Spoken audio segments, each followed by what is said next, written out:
கர்த்தராகிய இயேசு கிறிஸ்துவின் நாமத்தினால ஆண்டவருக்கு நான் நன்றி செலுத்துகிறேன். இந்த இடத்துல வந்து என்ன ஒரு சாட்சியாக இந்த இடத்துல என்னை வைத்ததுக்காக முதலாவது தேவனுக்கு நான் நன்றி செலுத்துகிறேன். தேவன் யார்? இயேசு, ஜீசஸ். என்னுடைய பேர் அப்துல் சலீம். சம்மந்தமே இல்லைல்ல, என்னடா கிறிஸ்மஸ்ஸு, அப்துல் கலாம், அப்துல் சலீம், இந்த மாதிரி நிறைய பேர் இருக்கிறோம் இங்கே. Thank you Jesus. உண்மையாலுமே இன்றைக்கி நான் வந்து உயிரோடு இருக்கிறது ஏசப்பா எனக்கு கொடுத்த ஒரு பெரிய கிருபைனால மட்டும்தான்.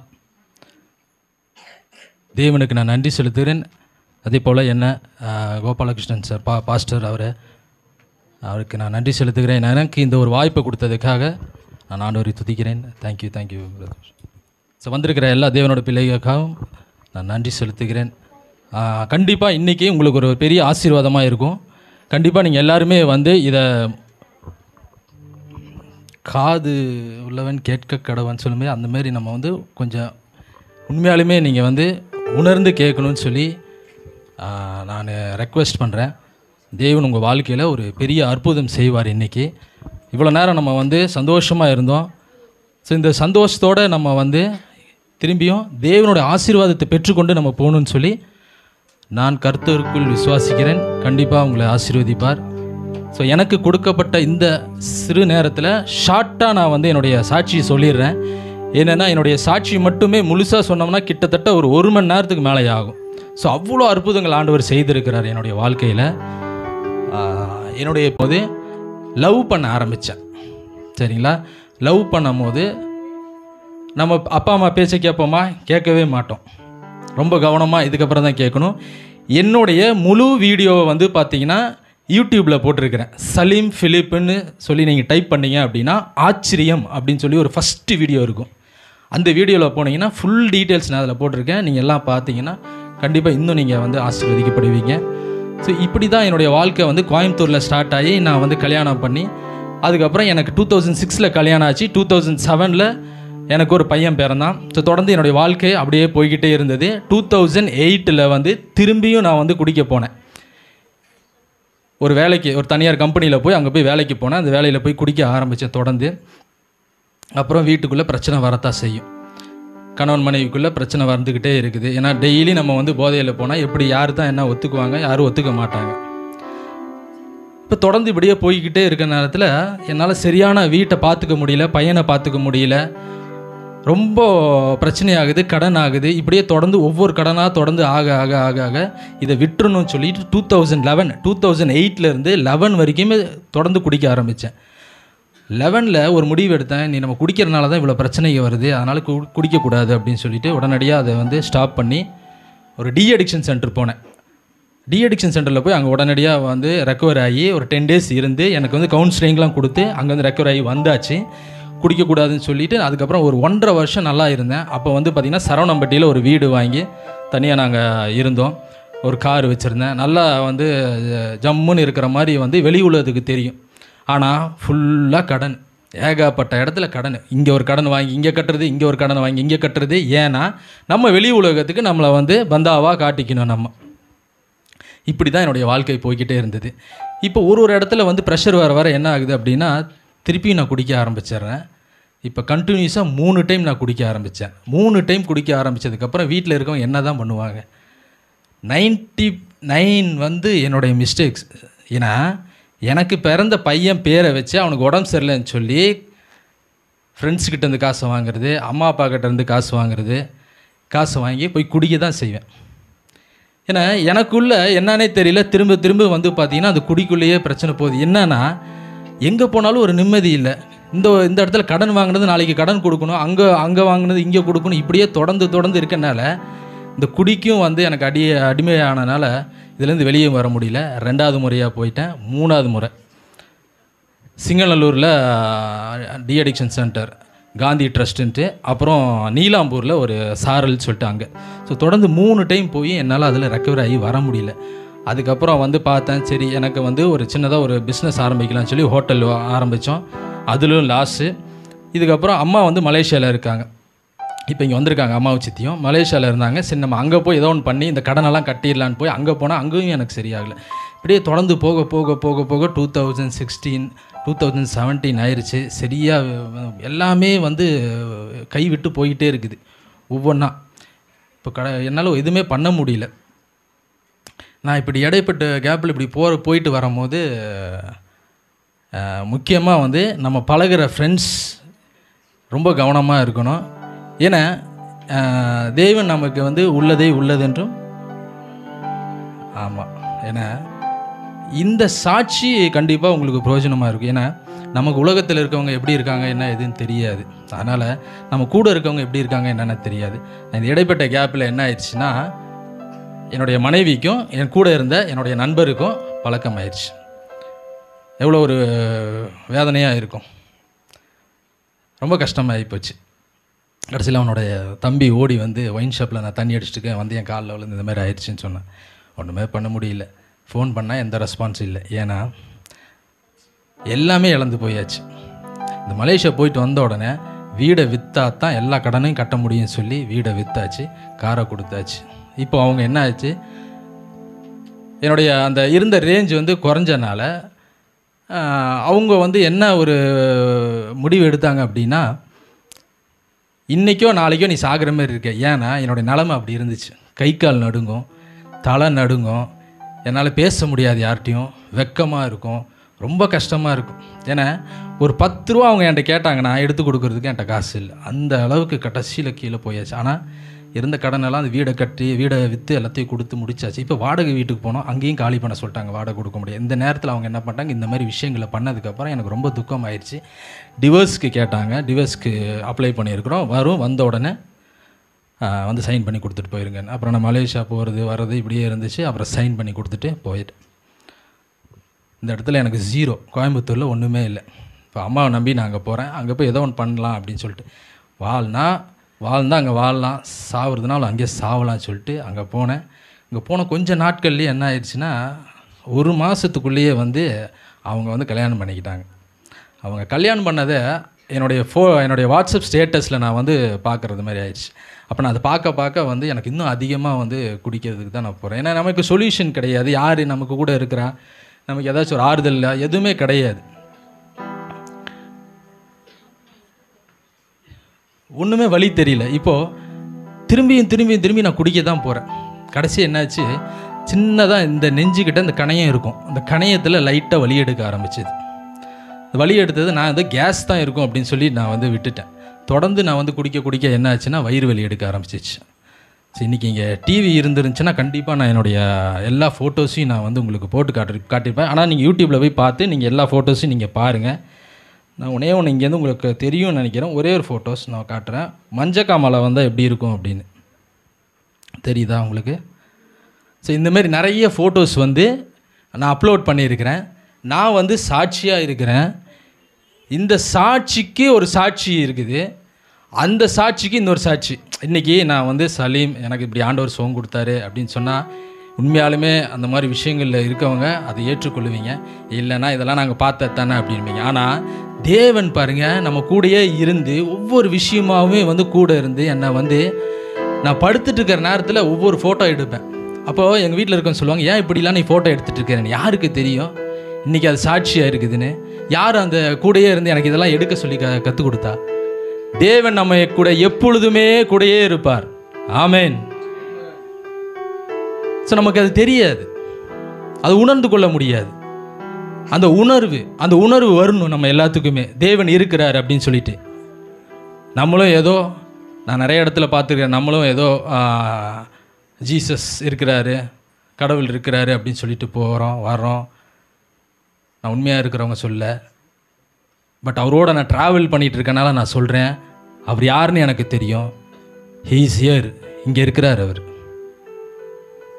6 மாதமாக படாத பாடு. சிஸ்டர் கேட்டாங்க இல்லைங்களா, ஒரு வார்த்தை கேட்டாங்க, எல்லோரும் பிரச்சனையில் இருக்கீங்களா, துக்கத்தில் இருக்கீங்களான்னு. யாருமே கை தூக்கலை. எல்லாரும் சந்தோஷமாக இருக்கீங்களா அப்படின்னா யாருமே கை தூக்கலை. ஏன்னா எல்லாத்துக்குள்ளேயும் ஏதோ பிரச்சனைகள் இருக்குது. நானும் தூக்கலை. ஏன் தெரியுங்களா? எனக்கு ஒரு பாரம் இருக்குது, எனக்கு ஒரு கஷ்டம் இருக்குது. என்ன தெரியுமா? அழிந்து போகிற ஆத்துமா மேலே பாரம் இருக்குது எனக்கு. ஆமேன். அழிந்து போகிற ஆத்துமா யார்? புரியுதா? நான் புதுசாக வந்திருக்கிறீங்க நிறைய பேர். அந்த ஒரு பாடு, கஷ்டம், எத்தனை வலி, வேதனை தாங்க முடியாது, எல்லா இடத்துலையும் பிரச்சனை.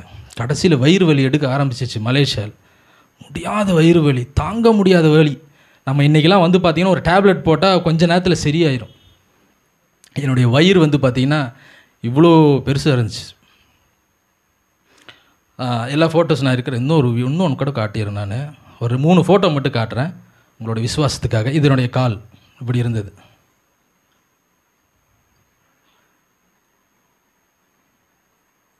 ஸ்தோத்திரம், ஹல்லேலூயா. வயிறு பாருங்க. தேங்க்யூ. ஸோ இந்த வயிறு இப்படி இருக்கும் போது எனக்கு ஆப்போசிட்டில் யாரும் நின்னா யாருன்னே தெரியாது. அந்த அளவுக்கு வயிறு உப்பி இருக்கும். ஏன்னா எனக்கு எல்லாமே இன்புட் தான், அவுட்புட் போகாது. ரொம்ப வலி, வேதனை, ரொம்ப ஸ்ட்ரகிள், மூச்சு விட முடியாத சிச்சுவேஷன், ரொம்ப கடினமான பிரச்சனை. இந்த சைடு இவ்வளோ பிரச்சனை, கடன் பிரச்சனையிலேருந்து மீண்டு வந்திருக்கிறோம், இன்னொரு இடத்துல பிரச்சனை, ஃபேமிலி பிரச்சனை. என்னடா வாழ்க்கை இது, நம்ம வாழ்கிறோம், சாகலாமா, செத்து தொலைலாமா, எதுக்கு இந்த வாழ்க்கையை வாழ்ந்துட்டுன்னு சொல்லி 22வது மாடியில் நாங்கள் இருக்கிறோம். அங்கே நின்றுட்டு நான் இதுக்கெல்லாம் எது நான் சொல்கிறேன்னா, நீங்கள் எல்லாமே வந்து இதிலெல்லாம் பலப்படணுன்றதுக்காக ஏதோ ஒரு விஷயத்துலனா நம்ம பாதிக்கப்படும் போது சோர்ந்து போயிடக்கூடாது. நான் வந்து ஒரு 22வது மாடியில் நின்றுட்டு கம்பியை பிடிச்சிக்கிட்டு யோசிச்சுட்டு நின்றுருக்கேன். சிகரெட் இந்த கையில். எதுக்கு இந்த வாழ்க்கையை வாழ்ந்துட்டு செத்துடலாமான்னு சொல்லிட்டு குதிக்கலான்னு யோசிச்சுட்டு நின்றுருக்கிறேன். பட் அந்த டைம் வந்து லிஃப்ட்டு வந்து பெல் அடித்து அந்த நேரத்தில் என்னை வந்து ஆண்டவர் காப்பாற்றிருக்கிறார். அந்த இடத்துல நான் வந்து அந்த பெல் அடிக்கும்போது இப்படி திரும்புவேன், போகலான்ட்டு திரும்பும் போது என்னுடைய கையை என்னோடய காலும் வந்து பார்த்திங்கன்னா குதிக்கிறதுக்கு போயிட்டுருக்கும். புரியுதா? ஆவியில் கனெக்டில் இருக்கிறவங்க இதில் தெரியும் பிசாசு நம்மளை எப்படி கொண்டு போகுதுன்னு சொல்லிட்டு. மரணத்துக்கு நேராக கொண்டு போய் சாகடிக்கலான்னு சொல்லி தான் அதோட பிளான். ஆனால் ஒவ்வொரு இடத்துலையும் தேவன் என்னை காப்பாற்றி காப்பாற்றி காப்பாற்றி கூட்டிகிட்டு வந்திருக்கிறார். ஹல்லேலூயா. இப்போது ரொம்ப முடியல. அங்கே இருக்க சிச்சுவேஷன் என்னென்னா, நான் மலேசியாவில் வந்து பார்த்திங்கன்னா 1 மாதம் விசாவில் தான் போயிருந்தேன். நான் ஓவர் ஸ்டேயிங் ஆகி 1 வருஷம் ஆச்சு. இது இன்னொரு ஆண்டவர் அற்புதம் செஞ்சுருக்கிறார். 1 வருஷமாக நான் வந்து மலேசியாவில் நான் இருந்திருக்கிறேன். எந்த போலீஸ்காரண்டையும் மாட்டியிருந்தேன்னா என்னை கொண்டு போய் உள்ளே வச்சுருப்பாங்க. 1 வருஷமாக இருந்து அந்த வலி வேதனைலாம் பட்டு இப்போ நான் கவர்மெண்ட் ஹாஸ்பிட்டல் போனால் என்னை வந்து பிடிச்சிருவாங்க. போலீஸில் இன்ஃபர்மேஷன் கொடுப்பாங்க. ப்ரைவேட்டில் போய் பார்த்தோம். ப்ரைவேட்டில் பார்த்த உடனே சொல்லிட்டாங்க, உங்களுக்கு லிவர் ஃபெயிலியர் ஆயிடுச்சு, ஜாண்டிஸ், மஞ்சக்காமாலை வந்துடுச்சு, உடனடியாக நீங்கள் உங்கள் ஊருக்கு போயிருங்க, இல்லைன்னா ரொம்ப கஷ்டம், நீங்கள் இங்கே இறந்துற வாய்ப்புகள்லாம் இருக்குது அப்படின்னு சொன்ன உடனே எப்படி போக முடியும்? விசா இல்லை, எப்படி போக முடியும்? ஆண்டவரை பற்றி தெரியாது. அல்லாஹ் என்ன பண்ணுறது எனக்கு ஒன்றுமே தெரியலையே. வந்து படுத்த படுக்கையில் வலி வேதனையில் உட்காந்துருக்கும் போது சரியாக 3வது நாள் நான் அந்த சீனங் டாக்டர் எல்லா இடத்துக்கெல்லாம் போயிட்டு வந்தேன். எங்கேயுமே எனக்கு சுகம் கிடைக்கல. 3வது நாள் கரெக்டாக அந்த நியூஸில் போடுறாங்க, அந்த லோக்கல் நியூஸில் மலேசியன் கவர்மெண்ட் அறிக்கை பண்ணுறோம், யார் யாரெல்லாம் வந்து ஓவர் ஸ்டேயிங் விசா இல்லாமல் இருக்கிறீங்க எல்லாம் அவங்கவுங்க நாட்டுக்கு இந்த ஃபைன் கட்டிட்டு போயிருங்கன்னு சொல்கிறாங்க. எப்படி இருக்கும் பாருங்கள். ஏன்னா நான் அங்கேயே இறந்து போயிடுவேன்னு நினச்சேன். ஏன்னா டாக்டர் முடியாதுன்னு சொல்லிட்டாங்க. நம்ம ஊர் காசுக்கு கிட்டத்தட்ட 2 கோடி ரூபாய்க்கு மேலே செலவு பண்ணுன்ட்டாங்க. அப்பவும் வந்து பிழைக்க முடியுமா முடியாதான்னு தெரியல அப்படின்ட்டாங்க. அதுக்கப்புறம் உடனே அங்கே வந்து 1200 ரிங்கட்ஸ் கட்டி உடனடியாக இங்கே வந்து ராமகிருஷ்ணாவில் ஒரே ஒன்று தான் சொன்னாங்க. அவ்வளோ நேரம் பார்த்துட்டு, பாலைவனத்தில் போட்ட ஒரு நெல் இது வந்து முளைக்காது, நீங்கள் கூட்டிகிட்டு போயிருங்க அப்படின்னு சொல்லி எங்கள் சித்திகிட்ட எல்லாம் சொல்லிட்டாங்க. கொண்டு வந்து நேராக வீட்டில் போட்டாங்க. வயிறெல்லாம் வீங்கி காலெலாம் வீங்கி அப்படியே நான் கிடக்கிறேன்.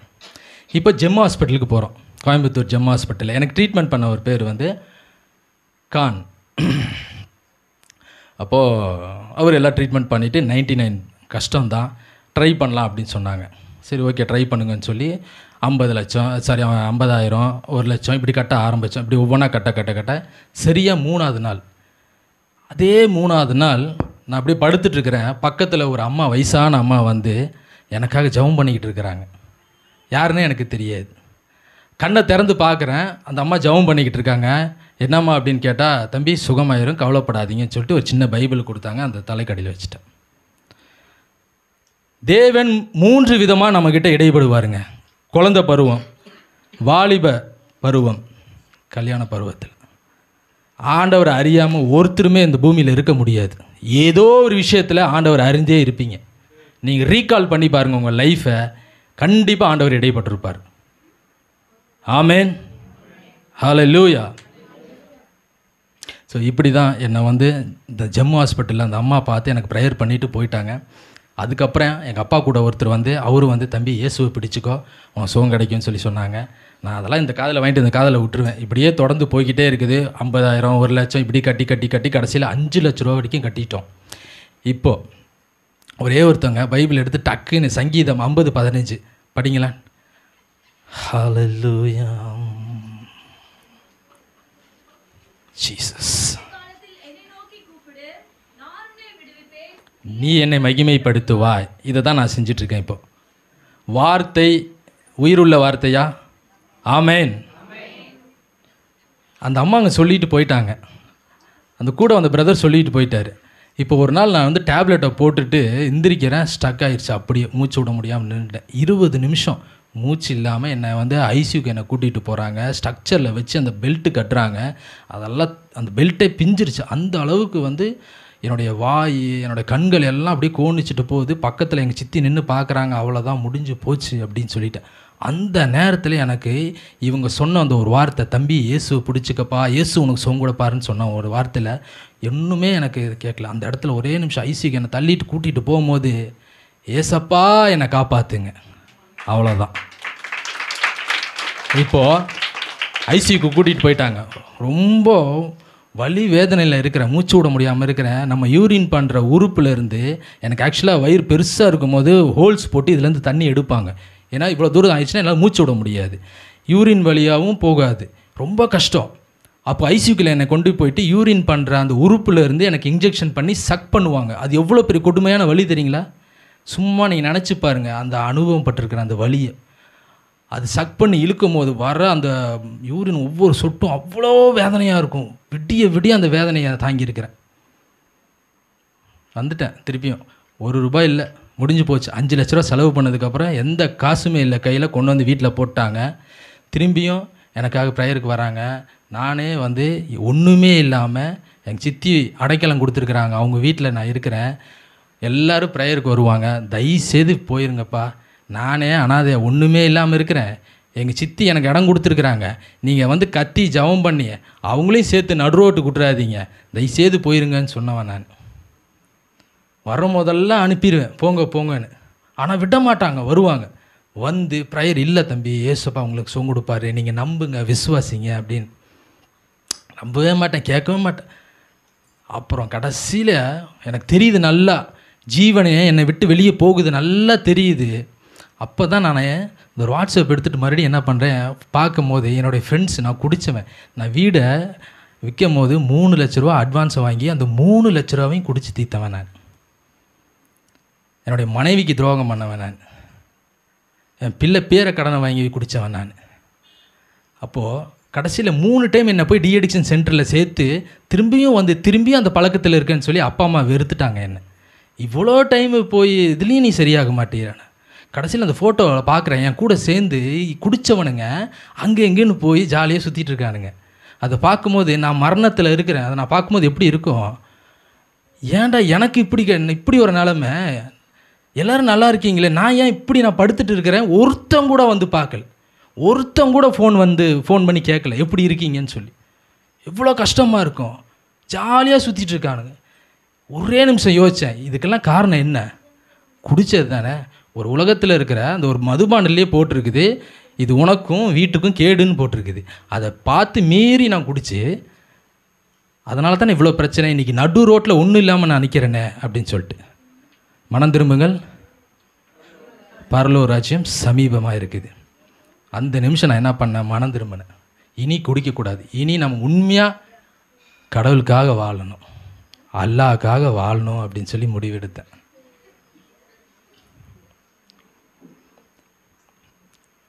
மடான்னு ஃபோன் எடுத்தேன். இதெல்லாம் பயங்கரமான விஷயங்க. ஃபோன் எடுத்து அல்லாஹ் சாங்ஸ்ன்னு சொல்லி யூடியூப்பில் தட்டுறேன், ஃபோன் ஆஃப் ஆயிடுச்சு, வச்சுட்டேன். தூக்கம் வந்துடுச்சு, தூங்கியாச்சு. அடுத்த நாள் மறுபடியும் இதேமாரி ப்ரேயர் வராங்க, சொல்கிறாங்க ஏசப்பா பிடிச்சிக்க தம்பி, கண்டிப்பாக உனக்கு சுகம் கிடைக்கும். நான் கேட்கவே இல்லை. கடைசியில் 3ஆவது வாரம் வந்தாங்க, நான் அப்போ தான் உணர்ந்தேன். நான் வந்து எல்லா கோயிலுக்கும் போனேன். அந்த ஆனமலைக்கு போயிட்டு நிறைய ஃபோட்டோஸ் இருக்குது. என்னை வந்து அப்படியே அந்த மூங்கிலில் போட்டு கயிறெல்லாம் கட்டி கொண்டு அப்படியே என்னை வந்து ஒரு சாமியார் மாதிரி கொண்டு வந்து வச்சுருப்பாங்க. ஏன்னா எங்கள் அப்பாவுக்கும் சரி எங்கள் அம்மாவுக்கும் சரி எல்லாருக்குமே நான் எப்படியாச்சும் வந்து நல்லா ஆயிடணும், எப்படியா சுகம் கிடச்சிடணும் அப்படின்னு சொல்லிட்டு எங்கெங்கெல்லாம் போக முடியுமா, ஏன்னா நமக்கு தெரியாது. சரி, எங்கெங்கெல்லாம் போகணுமோ அங்கங்கெல்லாம் போய் நம்ம போய் ஏதாச்சும் எனக்கு வந்து அந்த சைவனக்கட்டெல்லாம் வச்சுருக்காங்களா அப்படி எல்லாம் பார்க்குறது. ஆனால் எங்கேயுமே எதுவுமே ஆகலை. ஆனால் அந்த கடைசி நிமிஷம் திரும்பி வந்து எனக்காக ப்ரேயர் பண்ண வந்துக்கிட்டே இருக்கும்போது தான் நான் உணர்ந்தேன், இவங்களா தானே வந்து எல்லாமே நம்ம சொல்லிகிட்டு இருக்காங்க. அவங்க ஒரே ஒரு வார்த்தை தான் சொன்னாங்க, தம்பி ட்ரை ஜீசஸ், ஜீசஸை ட்ரை பண்ணு. நீ இறந்து எப்போவோ போயிருக்க வேண்டியவன், ஆனால் இன்ன வரைக்கும் நீ உயிரோடு இருக்கிற, கடவுளும் கூட இருக்கிறாரு, நீ அவர்கிட்ட கேளு அப்படின்னாங்க. 2வது முறை நான் உண்மையாலுமே என் மனசார நான் வந்து ஏசப்பா இவங்கெல்லாம் சொல்கிறாங்க எனக்கு தெரியல, உண்மையாலுமே நான் வாழணும்னு ஆசையாக இருக்குது, எனக்கு சுகத்தை கொடுங்க ஏசப்பா அப்படின்னு சொல்லி கேட்டேன். அந்த ஒரு நிமிஷம் அதோடைய ப்ரெசன்ஸை நான் விட ஆரம்பித்தேன். என்னை விட்டு போன ஒரு விஷயம் ஏதோ உள்ள நிரம்பின மாதிரி இருந்துச்சு.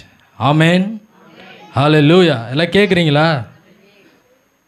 ஸோ என்னை விட்டு போன ஒரு விஷயம் எனக்குள்ளே ஏதோ ஒரு ப்ரெசன்ஸ் நிரம்பின மாதிரி ஒரு விஷயம். எப்போவுமே ஜெபம் பண்ணிட்டு கேட்பாங்க, எதோ ஃபீல் பண்ணிங்களா பிரதர்னு? இல்லை.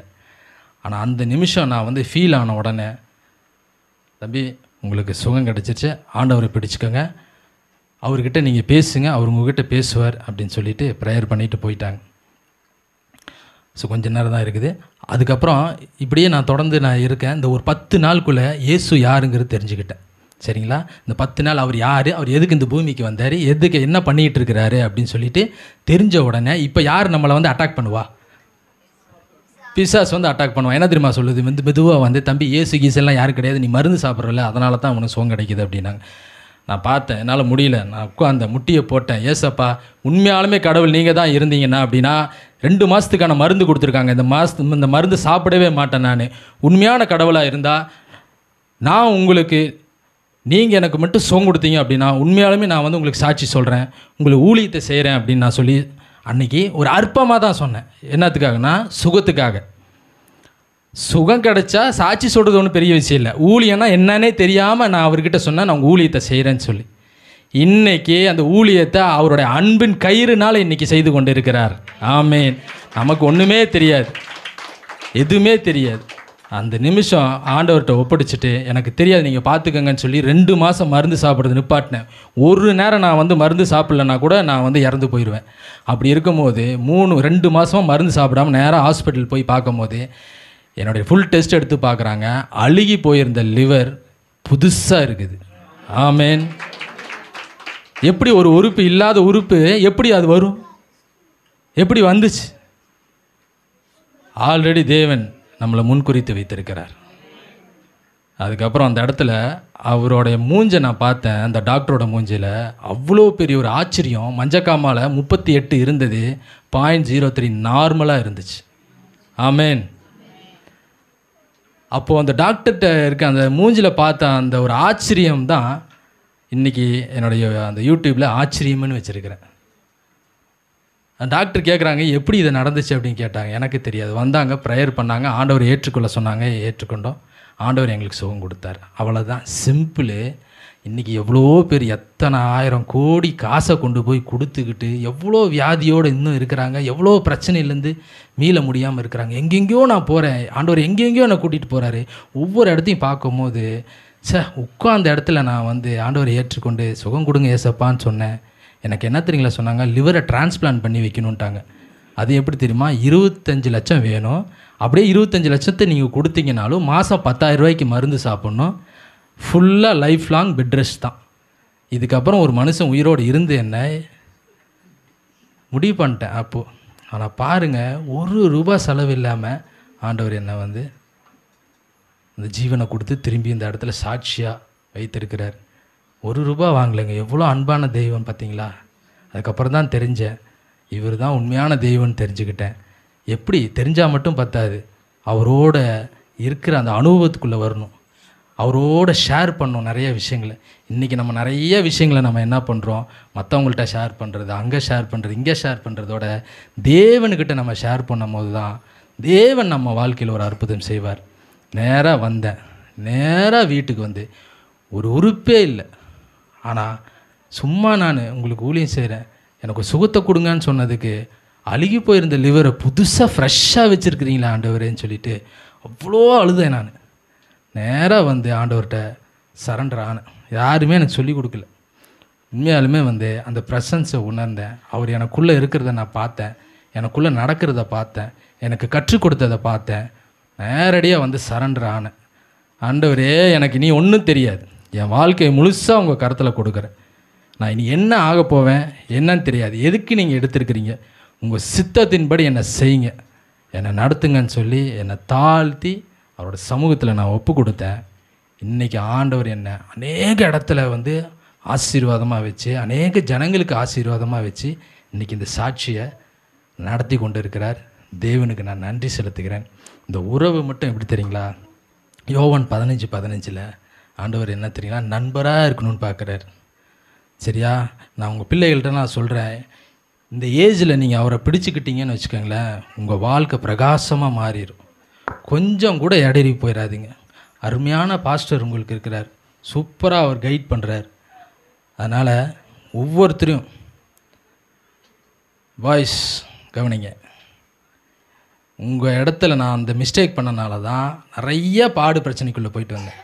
இன்றைக்கி உண்மையான தேவன் நம்ம கூடயே இருக்கிறார். படிப்பு வரலையா, கையை வச்சு ஆவியானவரே எனக்கு உணர்த்துங்க, சொல்லி கொடுங்கன்னு சொல்லி படித்து முடி. உனக்கு எக்ஸாம் டைமில் அவர் இந்த ஸ்க்ரீன் மாதிரி கொண்டு வந்து வைப்பார். படிக்காமல் ஒன்றும் நடக்காது. ஜபம் பண்ணுங்கள். படிக்கும் போது ஆண்டவரே, ஆவியானவரே எனக்கு சொல்லிக் கொடுங்கப்பா, எனக்கு தெரியல, எனக்கு கற்றுக் கொடுங்க அப்படின்னு சொல்லி உண்மையாலுமே நீங்கள் ஒரு டைமு கரெக்டாக படிச்சிங்கன்னா, பைபிளாக இருந்தாலும் சரி, உங்களுடைய புக்ஸு படிப்பு விஷயம் என்னவாக இருந்தாலும் சரி, அவரை முன்னிலை வச்சு எனக்கு கற்றுக் கொடுங்கன்னு சொல்லி படிச்சிங்கன்னா கண்டிப்பாக ஆண்டவர் உங்களை மேன்மையான இடத்துக்கு கொண்டு போவார். இன்றைக்கி வேறு யாரோலாம் தான் மேலே இருக்கிறாங்க, ஆனால் இறைவனோட பிள்ளைங்க நடுவுலையே தான் இருக்கிறோம். ஏன் நான் சரிமா சொல்கிறேன், 33 வயசில் தான் நான் வந்து பைபிளை திறந்து தமிழுங்கிறதே நான் படிக்க தெரிஞ்சிச்சு. அதனால் சொல்கிறேன், தேவன் நம்ம கூட இருக்கிறாரு. ஒவ்வொரு நிமிஷமும் அவரோட நீங்கள் அந்த அனுபவத்துக்குள்ளே வரணும். எப்படின்னா தெரியுங்களா, முதல்ல அவர் என்ன எதிர்பார்க்குறாரு தெரியுமா, நம்மக்கிட்ட பாசம், அன்பு. நீங்கள் அன்பை அவர் மேலே நீங்கள் செலுத்தும் போது தேவன் உங்கள்கிட்ட இடைபடுவார். தேவன் உங்கள் கூட நடக்கிறத அந்த அனுபவத்துக்குள்ளே வருவீங்க. ஆனால் உங்களுக்கு ஒரு ஃப்யூச்சர் வச்சுருக்கிறாரு தேவன். உங்கள் சிஸ்டர் கீழே உட்காந்துருக்கீங்கள, தெரியல, ஸ்தோத்திரம், ஹல்லேலூயா. அதனால் நீங்கள் வந்து உங்களுடைய இருதயத்தை முழுசுமாக தேவன்கிட்ட ஒப்பிடுங்க. தேவன் உங்களை ஆசீர்வதிப்பார். அவரோட சத்தத்தை கேளுங்க. முதல்ல அவர் கூட நடக்கிற அந்த அனுபவத்துக்குள்ளே வாங்க. தேவன் உங்களுக்கு ஒரு அற்புதம் செய்வார். ஸோ எண்ணெய் ஒன்றுமே இல்லாமல், பிரயோஜனம் இல்லாமல், துப்பு இல்லாத இந்த எண்ணெயே கொண்டு வந்து இந்த இடத்துல நிற்க வச்சுருக்கிறாருன்னா, நீங்கள்லாம் ஆண்டவருக்காக நம்ம உண்மையாக வேலை செய்வோம், ஆண்டவருக்கு உண்மையாக இருப்போம், பெற்றோருக்கு உண்மையாக இருப்போம். நம்ம தான் வந்து இந்த உலகத்தை யாருக்கிட்டேருந்து பிடுங்கி கொடுக்கணும். ஸோ இன்றைக்கி யார் பிறந்திருக்கிறார்? தி கிங், ராஜா. ராஜாவோட பிள்ளைங்க நம்ம. சகல அதிகாரமும் அவருக்கு கொடுக்கப்பட்டுள்ளது. ஆகையால் நீங்கள் புறப்பட்டு போங்க. மத்தேயு 28. அந்த உற்சாகத்தோட எல்லா விஷயத்தையும் செய்யுங்க. ஆண்டவர் உங்களை ஆசீர்வதிப்பார். தேங்க்யூ. இப்போது நீங்கள் யாராச்சும் ஒருத்தவங்க ஏதோ ஒரு பலவீனத்தில் இருக்கீங்க அப்படின்னா, நம்ம அந்த ஒரு பாடலோட ஒரு சின்ன ஹல்லேலூயா, ஆண்டவரே ஸ்தோத்திரம், ஸ்தோத்திரம்,